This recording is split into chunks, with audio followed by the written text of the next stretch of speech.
Nak tunjuk telefon lah tu. Bukan. Aku nak tunjuk gigi aku ni ah. Cantik tak?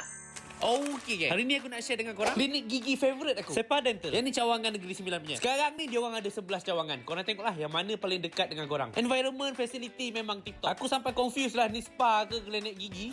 Korang ingat motor dengan kereta je ke kena servis? Gigi korang ni pun kena jaga juga. And lagi satu, kalau haus kau jangan minum air ni pula.